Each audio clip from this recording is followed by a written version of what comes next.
Part 1.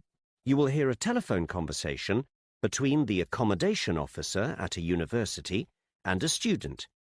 First, you have some time to look at questions 1 to 3.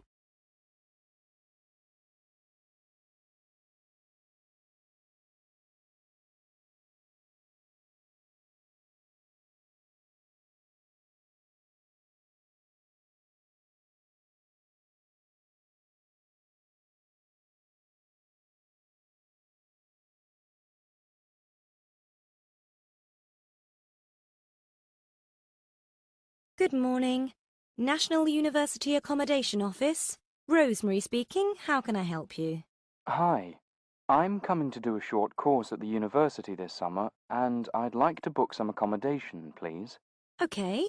Have you seen the online booking form on our website? Oh, no. Sorry, I didn't realize. Don't worry. I can fill it in for you now if you like. Then I can email it to you so you can check it and submit it online. Will that be okay? Oh, yes. Thanks. Okay. First of all, what's your surname? Blake. That's B-L-A-K-E. Okay. And your first name? Daniel. Is that D-A-N-I-E-L? Yes, that's right. Thank you. And have you studied with us before? Yes, I have. Great. Then you'll have an ID document with a number. Have you got that to hand? Yes. Here we are. The number is 410623. Thank you. And I'm putting male for gender. That's correct. Could I take an email address, please? Sure. It's d.blake@internet.com. All lowercase. Okay. So that's d.blake@internet.com. That's correct. And do you have a phone number where you can be reached if there's a problem? Yes, that's 0779 435 354. 453354? No, 435 354. Okay, I've got it. Before you listen to the rest of the conversation, you have some time to read questions 4 to 10.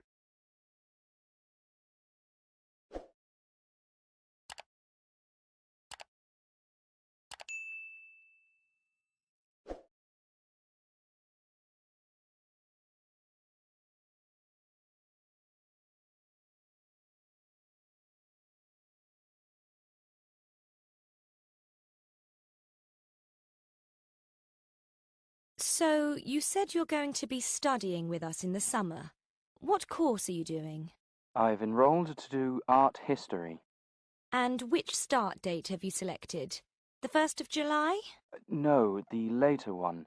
The 4th of August? That's it. And what type of accommodation would you like to book? Was it full board, half board, bed and breakfast, or self-catering? Self-catering, please. Okay.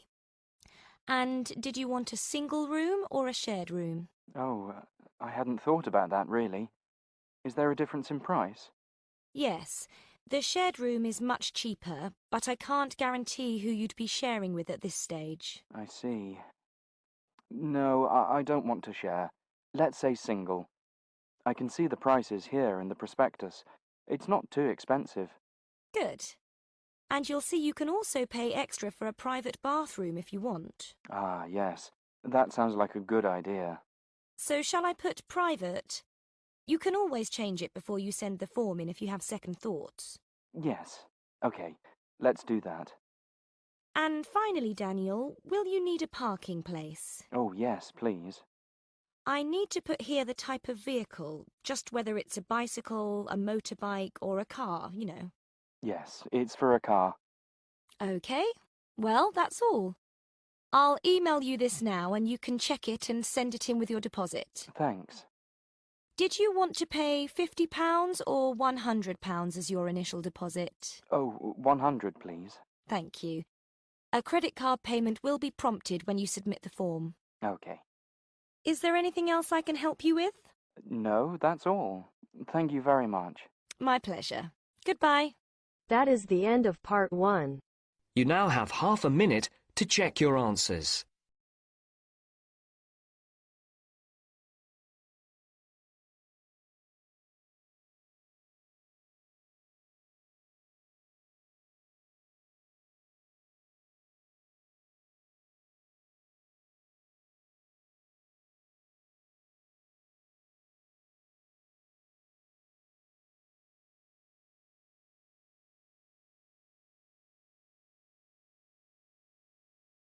Now turns to part 2. Cut 2. You will hear an introductory talk about a countryside and woodland program. First, you have some time to look at questions 11 to 17.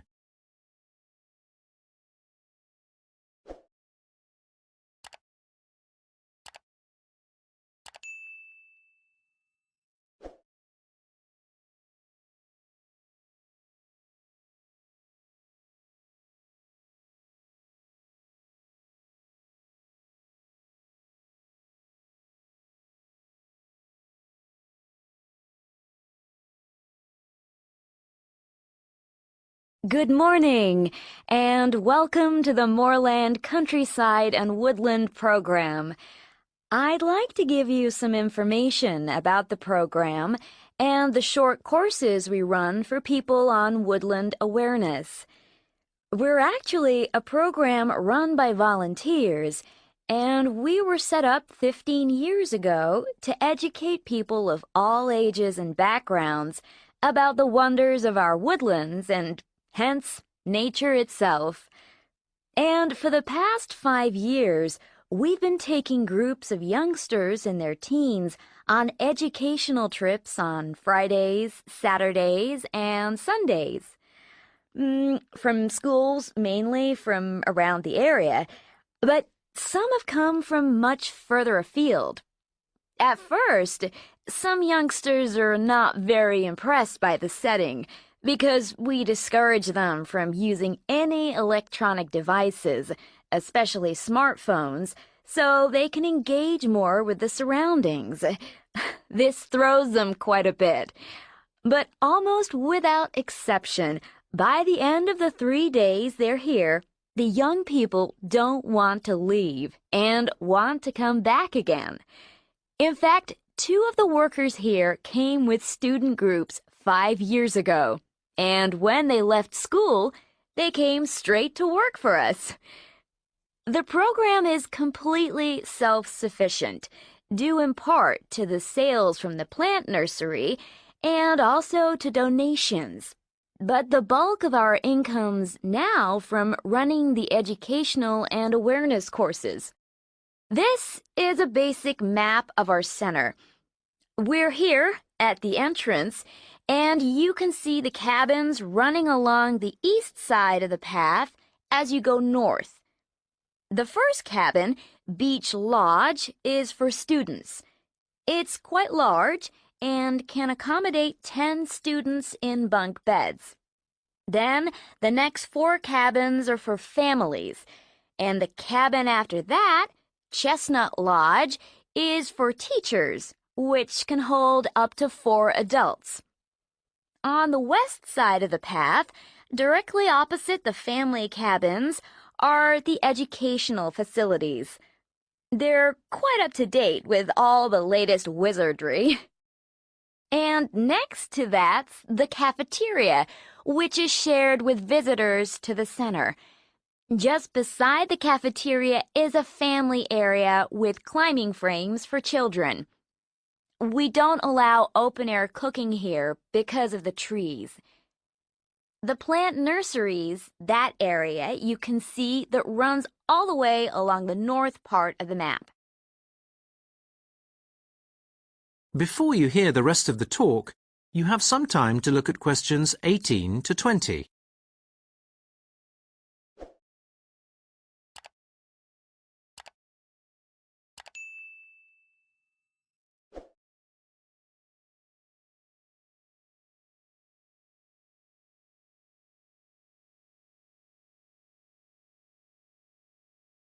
If you go over here, between the family area and the nursery, the path leads to the woodland itself.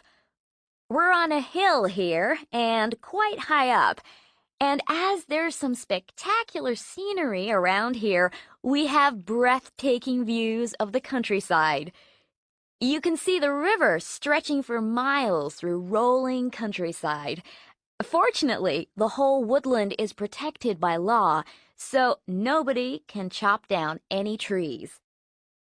The landscape here is not changed for hundreds of years. Some of the trees have been growing here rather a long time, and the aim of the scheme and the volunteers is to keep it that way. We advise people to stick to the paths because it's very easy to get lost. As you walk through the woodland, you'll see workers removing dead wood and trees. I'd ask everyone not to remove anything like seeds or flowers from the woodland so we can try and conserve it for future generations. That is the end of part 2. You now have half a minute to check your answers.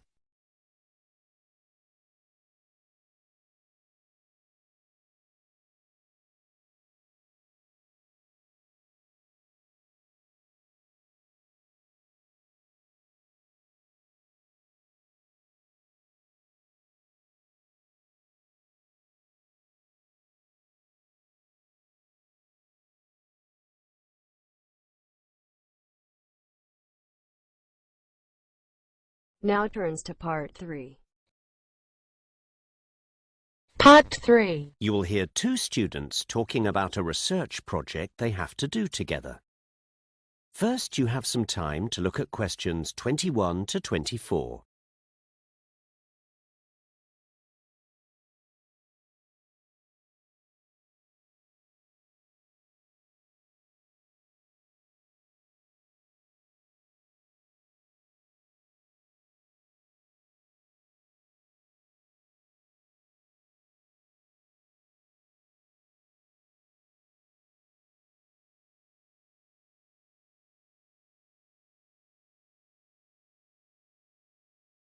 Hi, Mark. Kirsty, hi.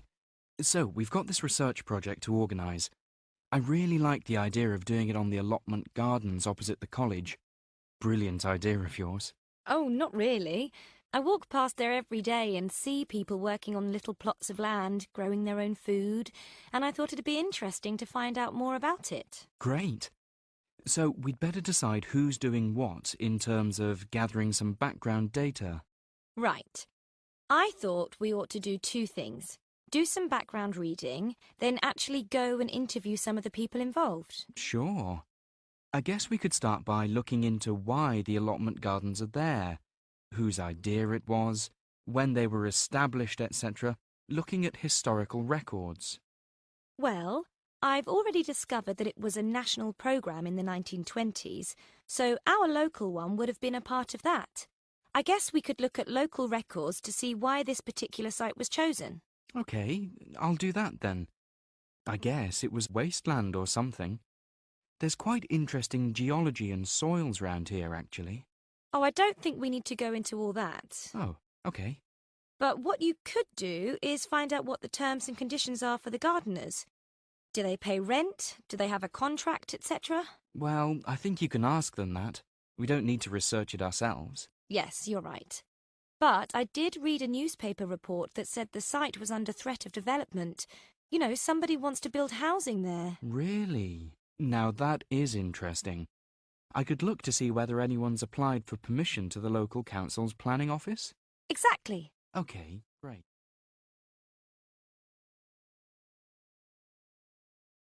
Right then, I guess we need to ask somebody if it's OK before we go over there and start talking to people. Yes. The land belongs to the city council and somebody there manages it. I'll give them a call. Great.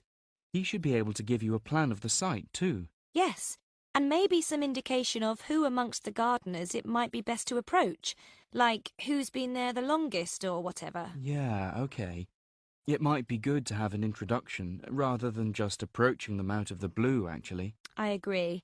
Then I thought I ought to check out any other research there's been on the subject. Yes, that's true. We don't want to do stuff that's already been done. Before you hear the rest of the conversation, you have some time to look at questions 25 to 30.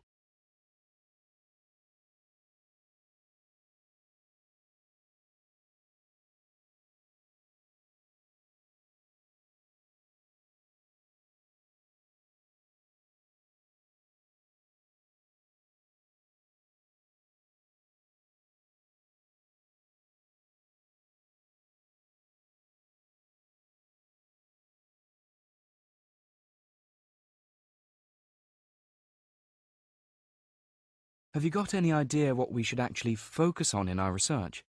Well, I think it's a choice between a survey about use, how many people use the land, how often they go, how productive it is, or something more attitudinal, like what motivates people to do it, what they get out of it, what difference it makes to their lives. Yes, I like that. Let's go with that. But what about issues, disputes between the gardeners, difficulties they have with the management, things like that? Well, I don't think we can make that our aim. There may not be any problems. Yes, you're right. Let's stick to the attitudinal focus then. Okay. I think the next stage is to do some preliminary work. Find out if we can get permission, see if anyone will talk to us, whether there are any specific issues we could focus on. Well, shouldn't we consult our tutor before doing all that? Get the go-ahead for the topic in principle? Well, she said specifically not to do that. To go to her once we had a definite proposal, with the details in place. Okay, let's do that then. I think that's going to be the hardest part. What, writing the proposal? No, finding what level of detail to go into. We could interview lots of people and try and find their overall views, or just pick a few and really do in-depth interviews with lots of questions. I think you're right. But I think once we start, we'll see what's going to work best with this particular context. Okay. Actually, there is one issue we could look into. Really? Yes, there's a particularly invasive wild plant species that grows around here. The college gardener said it's really hard to get rid of, and it makes growing other stuff difficult. I'm sure the gardeners on the allotments must have a problem with it. It's called creeping buttercup. Okay. What does it look like? Well, there are two types actually. Bulbous buttercup, which is not a problem, and creeping buttercup, which is. To tell the two apart, you have to look at the flowers. They are identical with yellow petals, but the creeping buttercup doesn't have little leaves which point downwards just under the flower. They're called sepals, whilst the bulbous buttercup does. Okay. And then it has polygonal-shaped leaves, rather than triangular-shaped leaves. So, if the leaf is divided into 5 sections, rather than 3, then it's the creeping buttercup. Right. Both plants have a long stem, which grows out of a bulb, which is below ground. But only the creeping buttercup sends out new stems from the base, which creep along the ground. And these are called stolons. It's these things which make the plants such a problem. Interesting. That is the end of part 3. You now have half a minute to check your answers.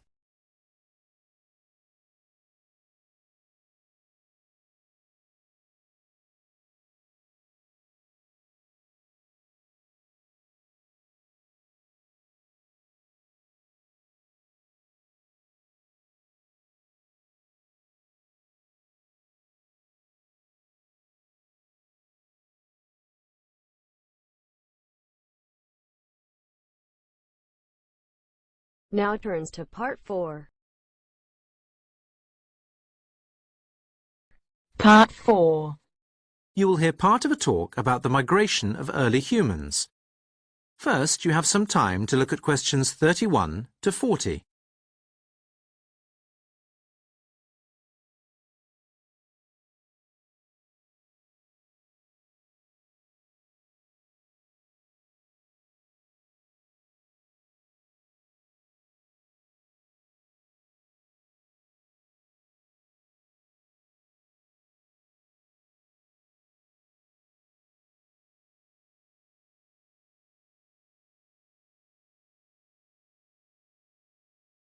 Well, in today's lecture, we are going to explore early human migration out of Africa to colonize the world. Throughout history, there have been waves of humans migrating as people have moved from one locality to another, sometimes quickly over very short distances, and sometimes slowly over very great stretches of land, in search of a new or different or better life. There now appears to be general agreement that the first movement of people of any real significance in any part of our planet originated in East Africa, approximately 100,000 years ago.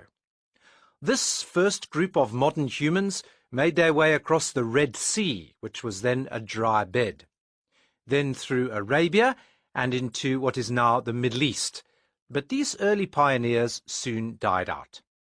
Just like today, the Earth was subject to shifts in temperature. About 70,000 years ago, the planet became warmer and another group of modern humans migrated out of their homeland of Africa, following basically the same route, and then moving on to South Asia. By about 50,000 years ago, modern humans had colonized China, and about 45,000 years ago, they had reached Europe. These early humans settled in the wide open spaces of Siberia about 40,000 years ago, and about 20,000 years ago, modern humans reached Japan, which was connected to the main landmass at that time.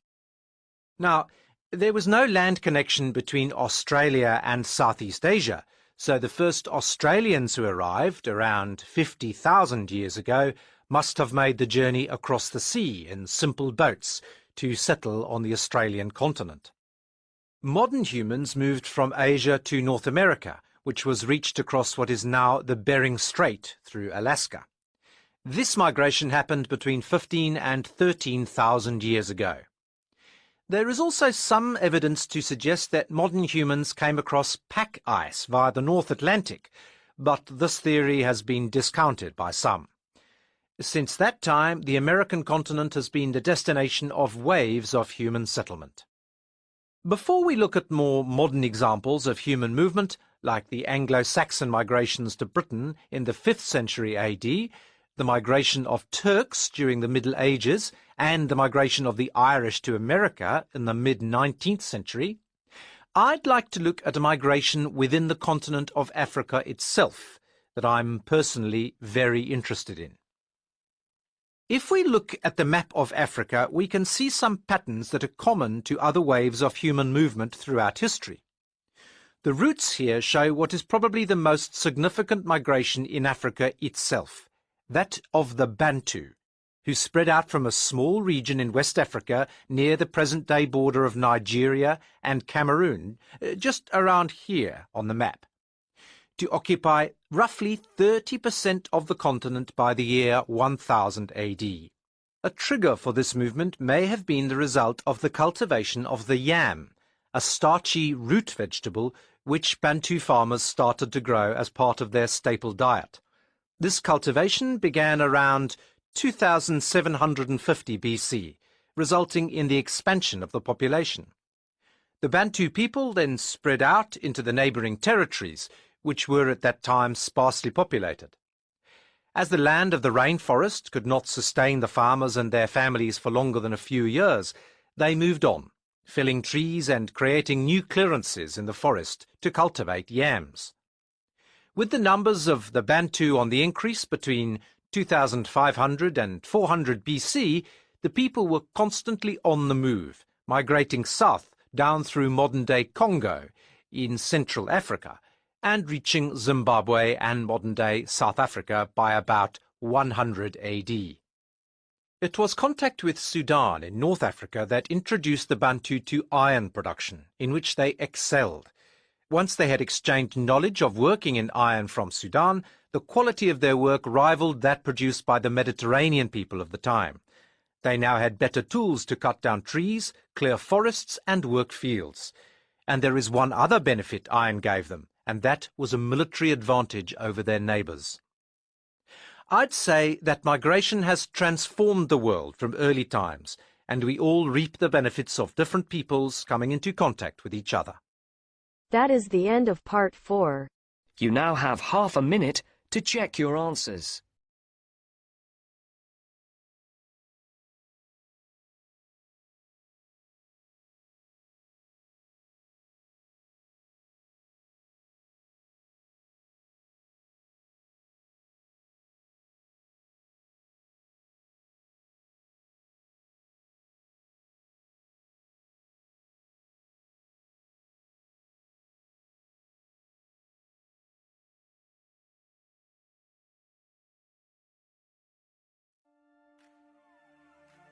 That is the end of the listening test. In the Ielts test, you would now have 10 minutes to transfer your answers to the answer sheet.